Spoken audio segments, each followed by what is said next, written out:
Okay, so another fairly recent pickup for me, Soldier Kings. This is an Avalanche press game. Now, if you look at the map, you can see something kind of interesting. Got Europe represented here, but we also have North and South America, the East Indies, a little bit of Africa. It's truly an attempt to represent the worldwide nature of this conflict. It also is an 8-player game covering, let's see who we have here. We have some powers who you wouldn't even consider if it weren't a worldwide game, probably. Holland, Prussia, obviously. Turkey, usually left out. Austria, Britain, Russia, France, and even Spain, who hardly had much effect at all. And certainly almost none in Europe. Theme-wise, I only know of one game that covers this, and that's Europa Universalis. One of its scenarios is for the 7 Years' War. It's something as a theme or as a topic that I would say is absolutely, up there on my top of the list type things. There's been some 7 Years' War games done, starting back with Frederick the Great, that cover the whole of the European situation, perhaps, or slices of the Prussian, ranging from the Prussian-Austrian conflict up to most of the European conflict with things like Clash of Monarchs. Unfortunately, none of them really covered the diplomatic aspects of the period. Now, here's the problems that I see just at my intro level. One, it's by Avalanche Press. I've had one other experience with them, which was with Granada, which was a horrible game. Very nice components. Now this, on its bright side, has really lousy components, so maybe there's a great game in here. Now, the components are not attractive. They're not terrible. The counters are reasonable quality, and I find kind of attractive, actually. But the map is garish, to say the least. And I'll go into a little bit about explaining what's on the map. Other things that are a little disturbing: while there's a player card to track the resources and manpower, the initiative level, there's nothing really to keep track of who's allied with whom, and in a lot of ways it harkens back to games that were maybe made in the late 70s, early 80s, before there was really an understanding to put little charts to keep track of these varying alliances, etc., in place. And that's sort of a step back. On top of that, it uses a very, very simplistic system, and I'll go a little into the rules as well. But combat's handled with buckets of dice. Movement is this, I guess, point-to-point area boxes with information in them. None of that's terrible. It's just, it's going to be a much lighter game than maybe I had hoped for. Although I kind of expected it when I purchased it, to tell you the truth. And it does have some interesting aspects. For example, there are actual combat units with attack and defense strength, as opposed to just generic point units. I find that kind of favorable. And you also, when you build units, you don't know what you're building. You drop them in this cup or whatever, and select them at random. I find that kind of pleasing as well. We'll go into, I guess, the rules a little bit. One thing to notice is I haven't set up fully. I've stacked the counters that are going to be set up, which were drawn at random. But setup is actually a pulsed situation. One player places a piece, another player places a piece. It goes around the board until all the pieces are down. Obviously, people with more pieces get a little bit more flexibility there.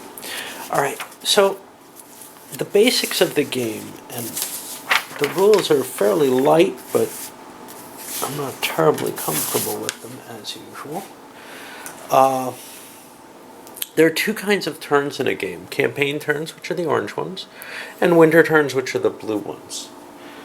Campaign turns all pretty much play the same: movement, combat, etc. The winter turns have to do with producing units and collecting income and stuff like that. All right, let's look at what the board means, or what things on the board mean. If we look at a land area, we'll see there's little coins in every area, and that's how many resources or money that it produces. And you track money and manpower separately, as you would with Empires and Arms and games derived from that, which I think is a good move. The little soldiers are how much manpower an area produces. And this is really important because when you look at something, like out here, the Caribbean islands, they were very, very good at producing cash, but not troops. They produced goods which could be sold. They didn't have large populations that could be converted into soldiers. You also have fortifications, which are just really siege levels, and I don't think there are areas that are unfortified.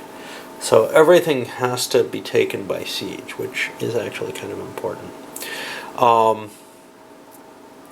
What else do we have that's of interest? We have markings for ports, which really just indicates that it's coastal. There's no special port aspect to them. Gibraltar and Constantinople have special rules to cover their control of the straits, where the battle is actually handled as kind of a land battle. Well, it's a sea battle, but it's handled in the coast when you get intercepted going through them, and that interception's automatic. Anything else on here? Yeah, the differentiation between mountain and normal movement. Mountain movement is these orange things.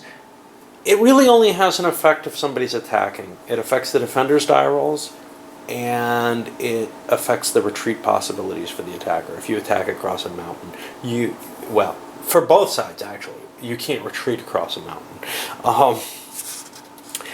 We also have this little worldwide naval movement, which connects the various maps together and shows you how to handle movement between those. They all count the same as normal sea areas. The only difference is the circular ones you can't have combat in. You can't intercept in them. All right, let me look at we also have a big pile of event cards, which aren't really like, it's not like a card-driven game from what I can see. I haven't looked at them too much. They're pure events. But, and you get a new hand of them each, I think each turn, but maybe each winter. I'm not positive of that. But you get a pile of them. Let's see. Is it each winter? No, yeah, it's each winter. You get a new hand of them each winter. And you have to use them in the year that you get them, or else you discard them. You can use them not only on yourself, but on other people too. And some of them allow people opportunities to buy troops or something like that. I haven't looked at them at all carefully, but, well, really at all. But I'm hoping that they add some flavor to the game. Okay.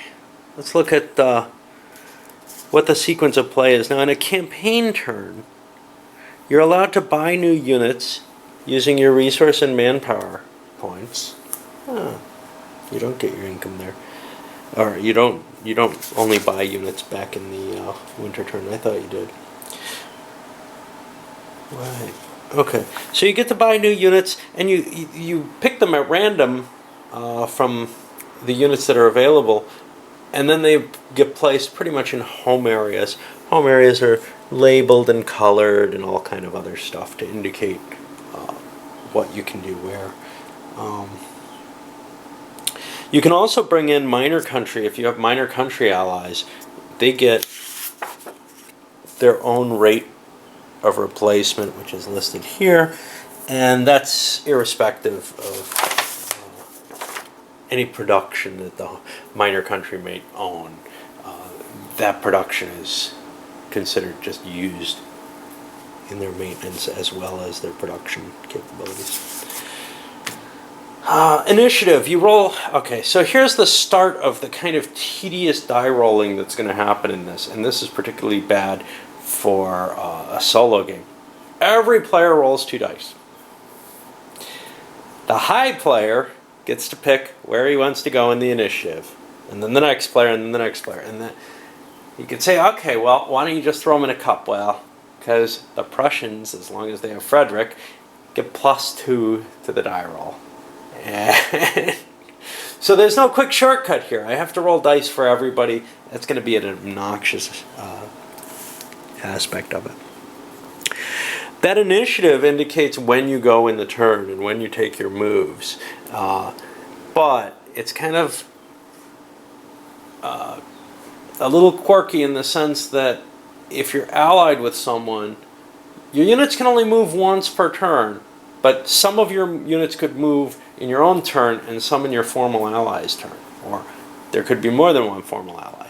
So by having an alliance, you might be able to change your pulsing into almost an action-reaction, well, not action-reaction, but an exploitation turn. Something almost armor-like if you have alliances. So the action phase is just divided into several steps: naval movement, naval combat, land movement, land combat, siege. La la la. Nothing exciting there.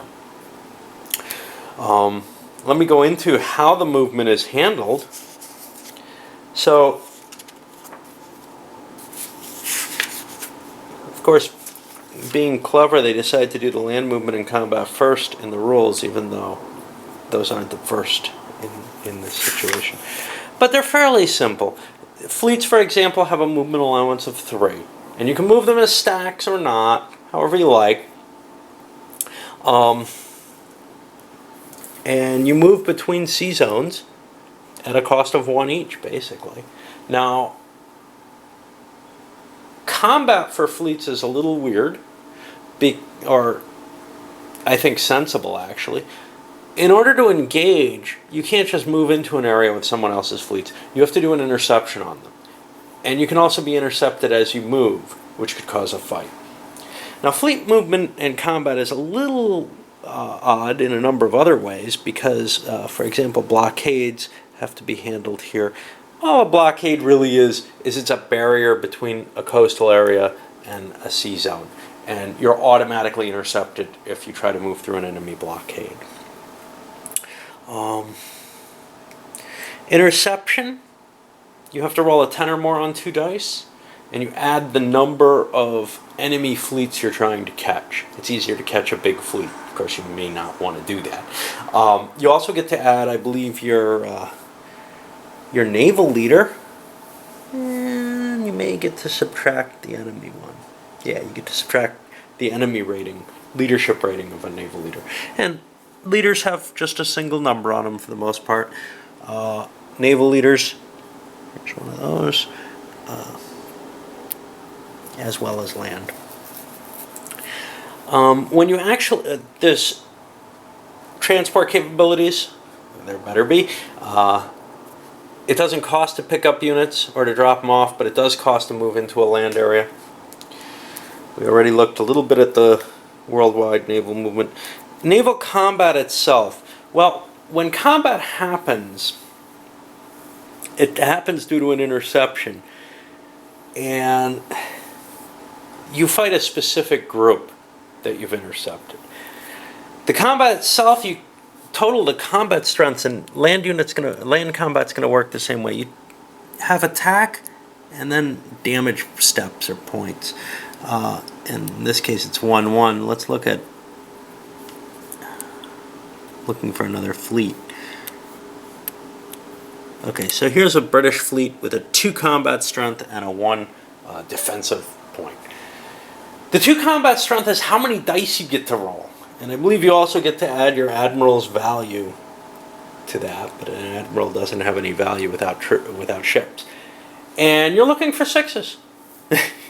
You get 6s, you do hits. How are the hits apportioned? Well, they're apportioned by the person receiving the hits, but they have to take as many as they can, but each unit is only flipped by taking as many hits as its defense factor. So for example, if you have extra hits left over, it's possible that you can't hit every unit. But you have to rearrange your points so that you do use up as many of those points as you can on an attack. And that's something I've seen a number of games using. Now let me just check.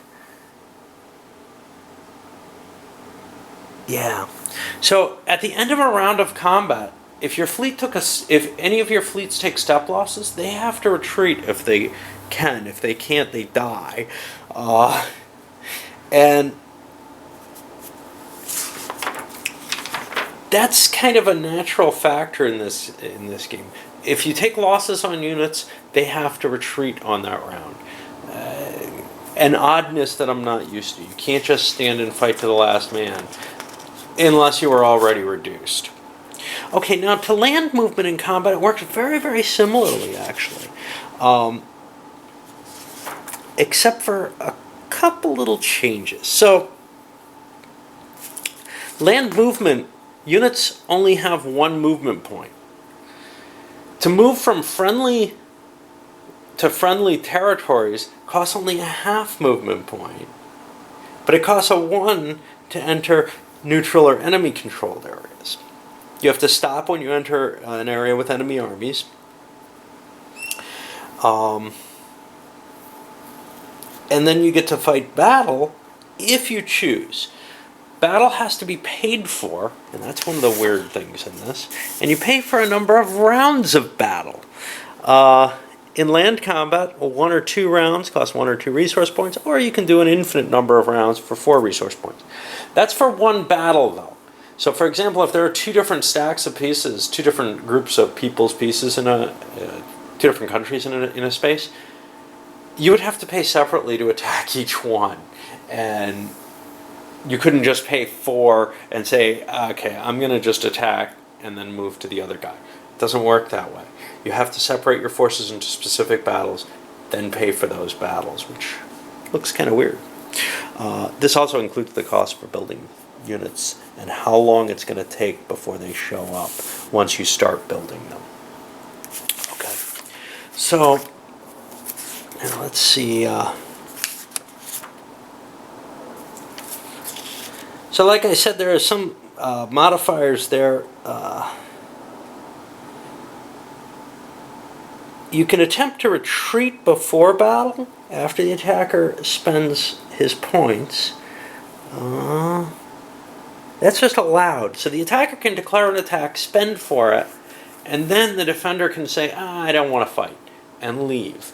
And when the defender does that, they follow certain basic retreat rules. They can't go into an enemy-controlled area. They can't go across a mountain pass. They can't use the route that was, or routes that were used by the attacking units. They can't go by sea through a blockaded zone. They can't go by sea if there's not an allied fleet or friendly fleet that's able to transport it.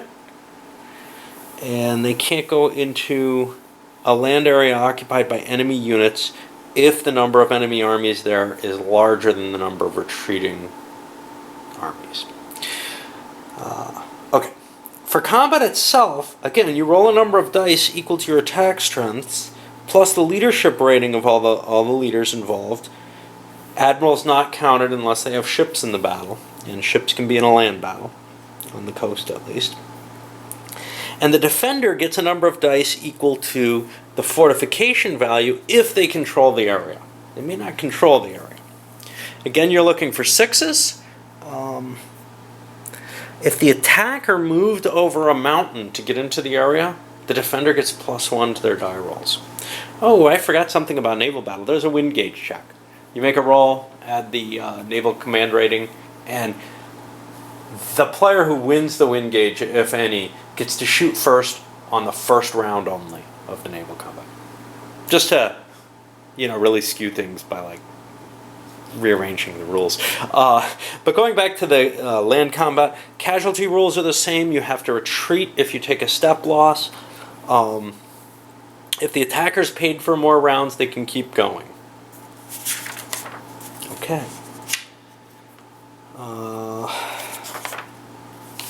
Siege is the next thing. And at the end of your action phase, there's a siege step. And again, you kind of have to pay for sieges. Sieges cost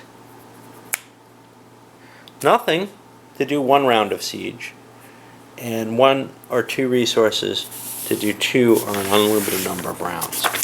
Sieges are handled, again, very much like the other combat.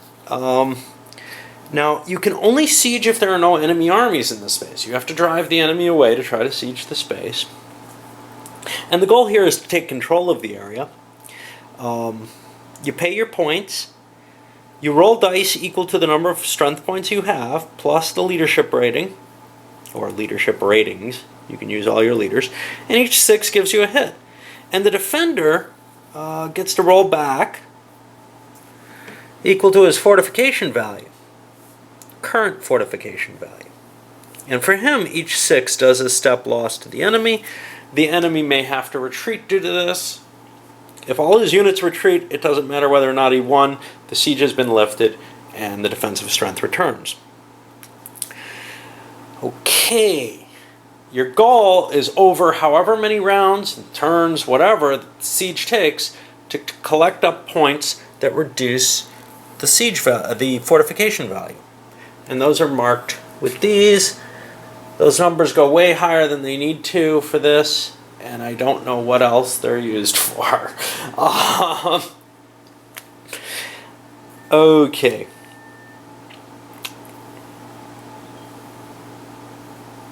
Let's look at what else we have here. So if there are fleets in an area that falls to a siege and they're blockaded, they're captured, and they turn into fleets of the other player and return to the force pool of the player who lost them. Kind of weird. Army movement. So remember when I said armies have 1 movement point? Well, if they're led by a leader for the entirety of their movement, they can be dropped off or picked up during that. But they have a movement allowance of 2, unless they have Frederick with them, in which case they have a 3. Let's see what else. Okay, more fun die rolling here. Every round of combat, you roll dice and add a pair of dice and add the number of step losses that your side took. If that total is 12 or more, the leader's killed in action and removed from play. If your entire force is destroyed in a battle, then any leaders with them are captured by the enemy player. What does that mean when you're withdrawing pieces? I don't know. I think you could withdraw the leader with some of the pieces probably. But if you leave him there to fight to the bloody end, there's a good chance he'll be captured. Of course, you can retreat units between rounds as well if the combat's going to go many, many rounds. For example, if it's an invasion, which is the 4-point cost. New leaders come and play through the event deck. And there are leaders and troops, in fact, that have restrictions as to where they can go on the board. We'll worry about that as we play more than anything. But in particular, for example, the royal leaders can't leave Europe, and people like Montcalm, Wolfe, Clive are in their historical areas. Okay. Let's go to diplomacy. This is, I believe, part of the winter phase. Let's take a look at the winter phase because we haven't looked at it at all. So the first thing is winter attrition. Unsupported armies. Okay. Armies can only support a certain number of, or areas can only support a certain number of armies. I gotta find the damn roll here.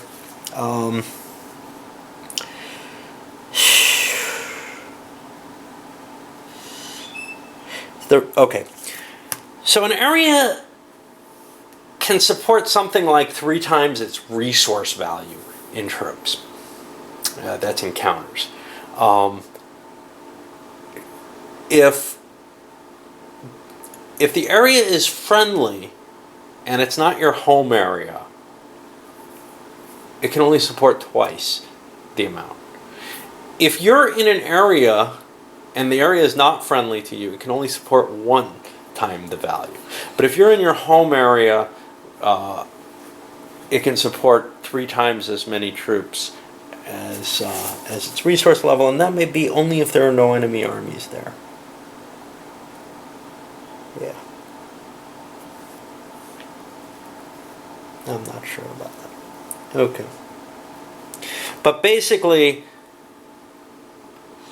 that 3 times seems like the limit, and you kind of divide that up among who's there and why they're there. All right. Maintenance phase, you have to pay to keep each of your units on the board, and that is unfortunately not listed there. So I have to see the cost for that and where it is listed.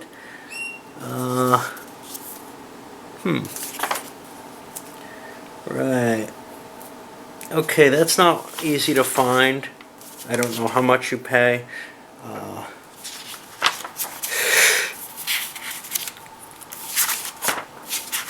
The rulebook's not easy to remember locations in.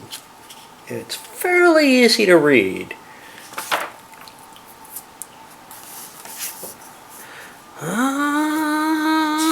Maintenance. Yeah, each player spends resources and manpower to maintain.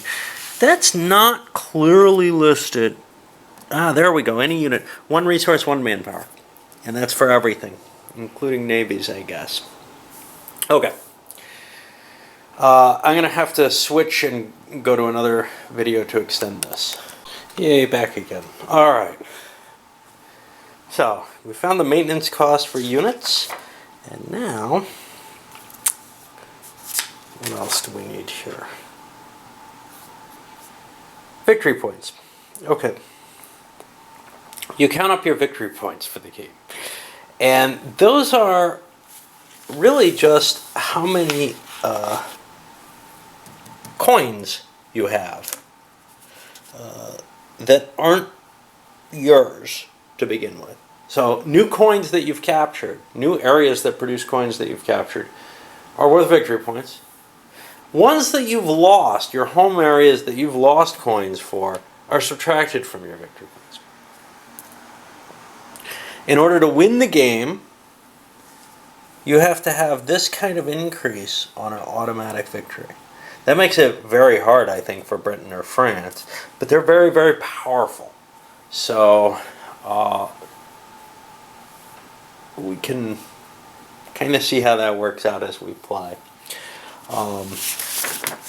If you've reached that automatic victory position, you win. If more than one person reaches it, whoever exceeds it by the most wins. If you're tied with someone for the lead and you've exceeded it, well, you tie for the win. And by that I mean, for example, if Holland has 15 and Britain has 25, they both win equally. Okay. Now, let's look at resource and manpower. You get resources and manpower equal to the coins and the little men that you have. Now, this is going to be kind of tedious. So, you're spending these off this track, but there's nothing to remind you how many you have at any given point. So, you're going to have to go around and count everywhere on the board. And with this board, I think that's going to be really, really hard. In games like Warlords, China in Disarray, it's not too tough to do. In this, I feel like it may be very, very, very difficult to remember to count everything, especially for the big countries or the countries that are spread on many, many maps. We'll see how it works out there. But I have some definite worries there that it would be nice to have counters to track your income in these things as well as the resources you have. Okay, and now what's next? Event card phase, you discard your event cards. The entire deck's reshuffled every year, and you get 5 new cards. And then here comes the interesting part, the diplomacy phase. It's an 8-player game, it had better have some diplomacy in it, right? Well, yes it does. And it's not totally free diplomacy. In a game of this lightness, in terms of aspect, you almost expect it to have this free-flowing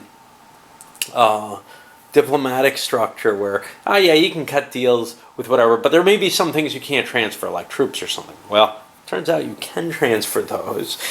Let's look at what happens in diplomacy in particular. For one thing, you can cut deals, but you can only give things to a formal ally other than promises. And you can give almost everything. You can give land areas. You can offer to purchase land areas with other things. You can pay people to do stuff. Yeah, you can lend people the use of units. These are auxiliary units. You're allowed to let somebody else have your units, and they still remain your units. There's no real rule for getting them back, though. I would assume that auxiliaries immediately revert to the control if the alliance between them is broken. It sounds like you'd have to make a diplomatic agreement to return them back. If you lend somebody units, they're theirs until the alliance is broken, or you cut some sort of deal to get it back during a winter phase. You can trade event cards. You can ransom or trade leaders. Well, these are captured leaders, so I don't know. You can make a formal alliance, and you can negotiate peace terms. All alliances have to be concluded. All these deals have to be concluded during a dip phase. If somebody can't fulfill the terms of the deal, the whole deal is void. Yeah. But otherwise, the exchange must take place. You can also surrender to another power at this point. And when you do that, the winner gets either a European space or, hold on, up to 3 non-European territories that are under the other player's control. Now, whatever's been captured in the war, that all stays in the same hands. There's no, returning to status quo and then suffering the peace effects or anything. Nothing that complex. It's just, you went out of the war, you get a temporary truce, and that truce lasts, one die roll number of turns, campaign and winter, during which the two players can't attack each other. Now, everybody is at war in this game unless they have a formal alliance, in the sense that they can attack each other. They can make agreements not to be at war or whatever, but they're free to do whatever they like without a formal alliance, which, again, it's towards that very free sort of style that makes me surprised that there are formal policies towards the alliance and towards the peace that there are. And they're kind of interesting ones. When there's a surrender, the victorious power has to leave the surrendering power's remaining areas as quickly as possible. It doesn't say anything about the other way. I would assume both have to, but it's not specific. Okay. Major power formal alliances. Well, when you have a formal alliance, you can move and fight in the same pulses, the same initiative order.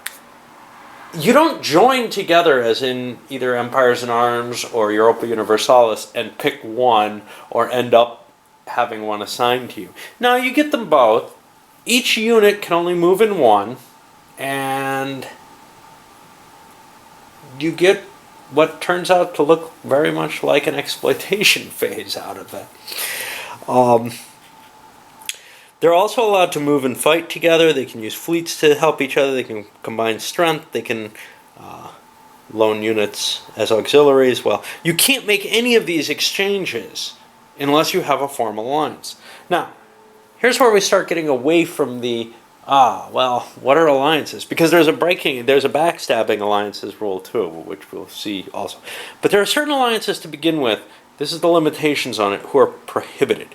So, Prussia and Austria cannot ally. England and France can't ally. England and Spain cannot ally. Austria and Turkey can't. Russia and Turkey, Holland and Spain. Those players from the beginning of the game can never cut a formal alliance. They can make agreements or whatever, but they can't have the protection and advantages that a formal alliance can grant. They can't transfer things to each other. Worse than that,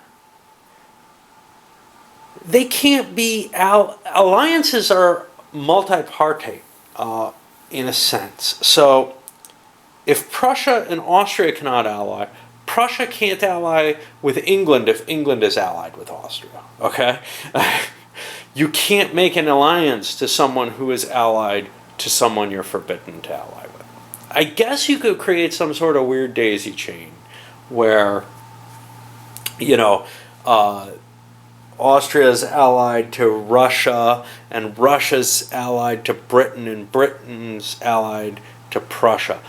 That doesn't seem like it's a problem.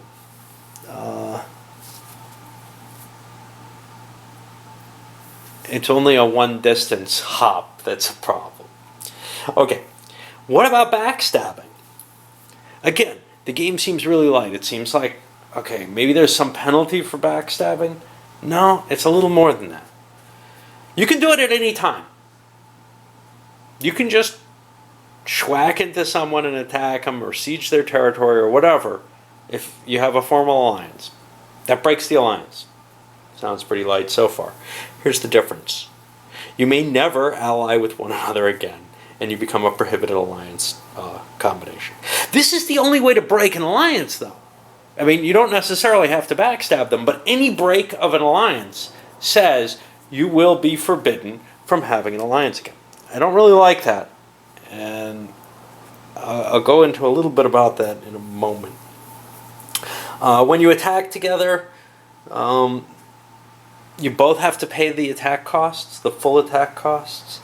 You have to come to agreements in sieges, who's going to get the territory, stuff like that. Okay, let me take a look at what I don't like about the alliance rules, because so here's what I would have liked the game to be.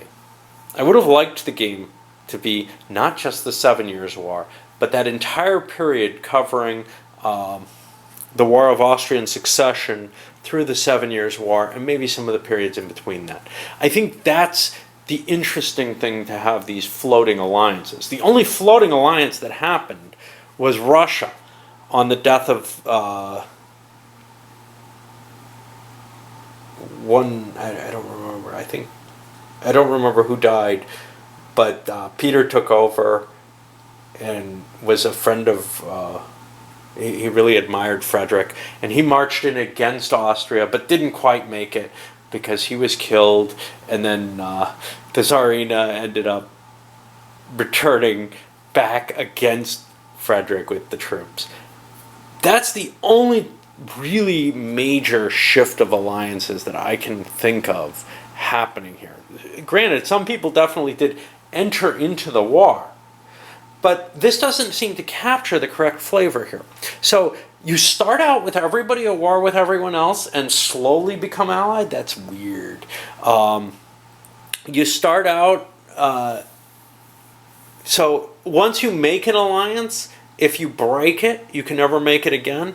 That discounts what actually happened with Russia. And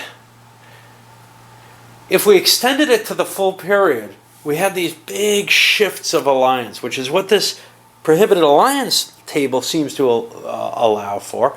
But the game doesn't allow for it because the reality, which was Britain supporting Austria and France supporting Russia, and the shift of that alliance pairing, that couldn't be reflected here, even if it did cover the entire game. Well, it could, but then it couldn't happen again, right? It's that major alliance shifting that I wanted to see, and what I would have loved to see in something that covers more than just the 7 Years' War. And a full 8-player open free-for-all like this feels like it is, unless you start making formal alliances, in which case you might be prevented from making them later after you break them. The full open free-for-all that this looks like it's going to be does not at all reflect either that whole period, nor does it reflect the 7 Years' War itself, where the alliances were actually pretty stable. You had two key sides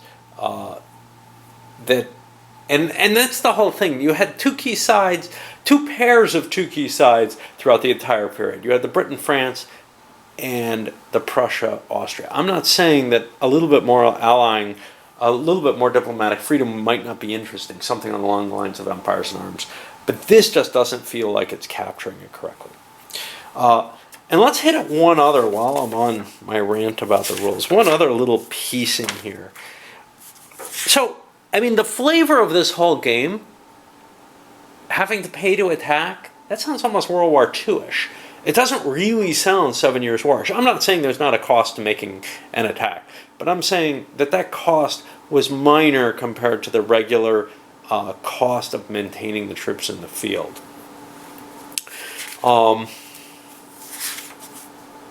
Which is something that changes when you get to World War II. And it almost feels like somebody translated a World War II system to the 7 Years' War here. Let's take the other one, somewhere or another, deficit spending. They have a rule on deficit spending or something like that. I don't remember where it is. I wanted to show you the actual rule because it bugs me that much. Unfortunately, the way this is laid out is very, very difficult for me to remember things, even if it's perfectly readable. Oh, I forgot to go into the special rules with the Papal States. Yeah.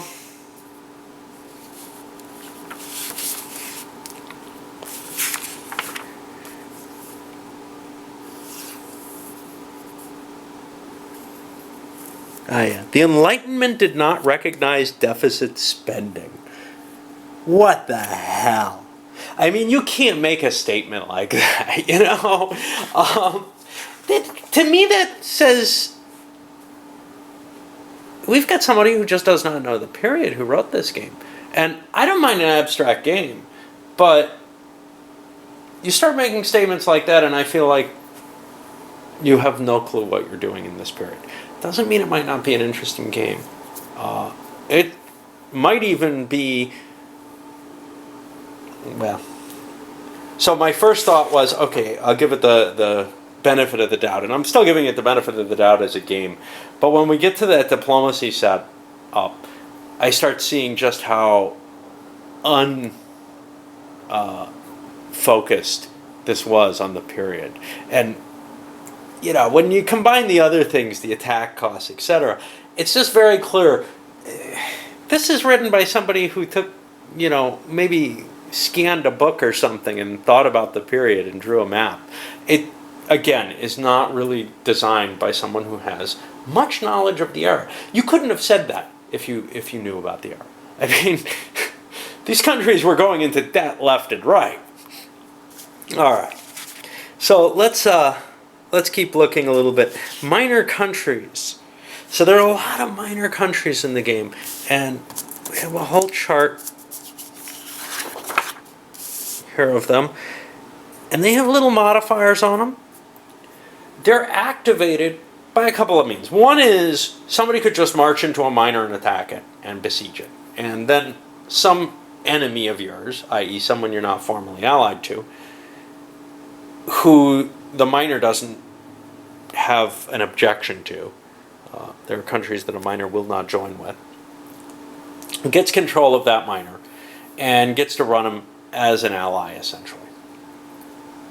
The other option is you can try to make an alliance with a minor. And again, one step away doesn't work, which is to say, if you're trying to ally with someone when you're already allied with a major power, and that minor won't ally with that major, you can't try to ally with that minor. When you try to ally with a minor, you have to play a card, and there are cards that allow you to ally with minors. You get this modifier. You also get money from bribes that you can put in, and what is it? The first 3 count as +1 each, and then the next 6 count as +1/2 each to the die roll. Other people can throw money in bribes or counter bribes. You have intimidation value. Anybody with troops in a land area adjacent to or in the case of a current alliance, the minor's power's territory, for each troop gets a +1 or -1 to the die roll. The bribes are secretly written down. And what do you need to roll? You need to roll a number. Probably a 10, but you can't be sure. Yeah, it's a 10 or greater. 2 dice. If you're trying to take someone else's minor away from them, there's an additional -2 to the die roll. Okay. You can backstab minor country allies, and that puts them in another player's control there.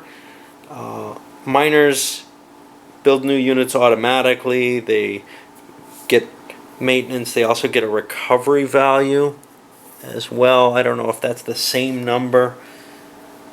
See, recover equal to that number. It looks like they get both new units and recovery at the same rate. They don't have to spend points for sieges. If a minor is completely conquered, it no longer builds new units. And once its troops are wiped out, it's gone. You can liberate it by, once it's in that state, if you're one of the people who has one of its minor country home areas, you can return its home areas to it, and it becomes a new minor country in its place. There's cards for mercenaries that allow you to buy Swiss, Holy Roman Empire, or I guess Indian sepoys, and they become your units, even though they're part of that other country. The Swiss don't like attacking Switzerland, so if you attack Switzerland, you can't use them against it. The others don't mind. There are pirates which come into play through card play. They're kind of like mercenary fleets, basically. Britain and Spain have provincials.